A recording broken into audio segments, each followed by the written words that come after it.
Hello. Special number 49. I covered the Millennium Doubles, if you remember that. I'm now going to cover two Gollancz doubles, and the first one is this one. This story is by Stephen Baxter. It's Reality Dust. And again, the Dos a Dust format. The other one is by Paul McAuley, Making History.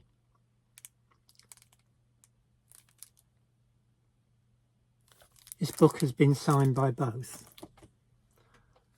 And another one I'm going to show you is this one.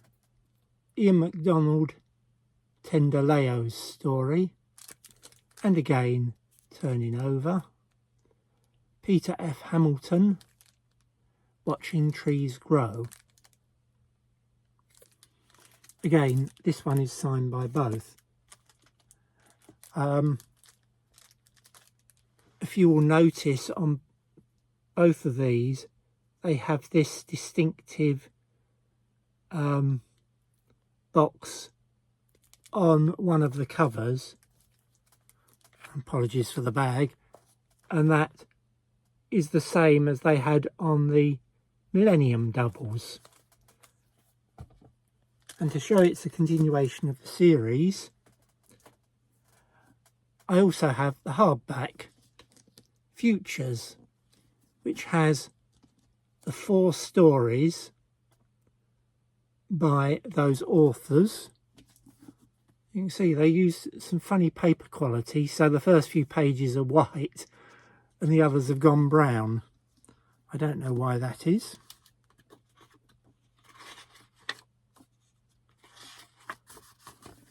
And again, like the paperbacks, I got the authors to sign. So this one is signed by 4. Futures is the second hardback in the Foresight series, edited by Peter Crowther. Rather than read from the paperbacks, I'll read you the back of the Futures hardback. The second Foresight anthology, edited and introduced by Peter Crowther. 4 new novellas from the very best of British science fiction writers. Reality Dust by Stephen Baxter. Space opera, the grand and the glorious, the truly operatic and infinite.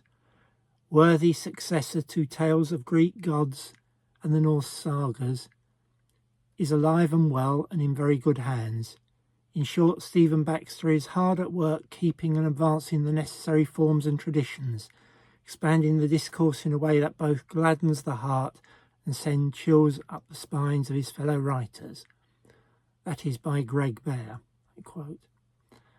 Watching Trees Grow by Peter Hamilton. Peter Hamilton has written a murder story covering several centuries, in which the solution depends upon the sociology of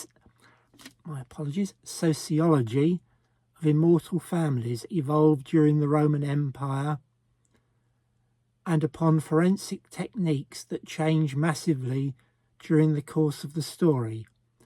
But Watching Trees Grow is a mystery, and the surest way to really tell you what Hamilton has accomplished is to blow away all his secrets. You may want to read the story first. That quote by Larry Niven. Making History by Paul McAuley. I find it surprisingly difficult to articulate why I so intensely admire Paul McAuley's work. Perhaps the problem is simply that it is so uniformly excellent.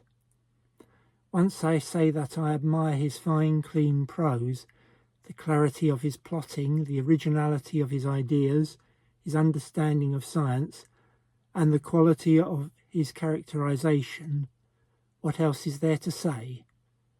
To list his good qualities is the same as to list those things I like about science fiction. That quote from Michael Swanwick. And the last one, Tendaleo's story by Ian MacDonald.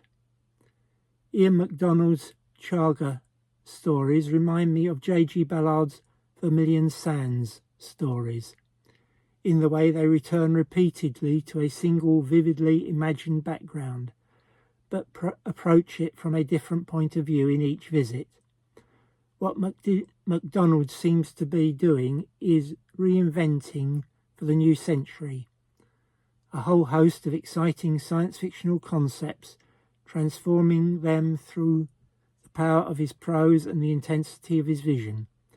Just as the mysterious Chaga invaders have transformed the Africa of his stories, he leaves us much the richer for his efforts. That quote by Robert Silverberg. So that is the second Foresight hardback. I will cover the third one in my next video. Thank you. That's all.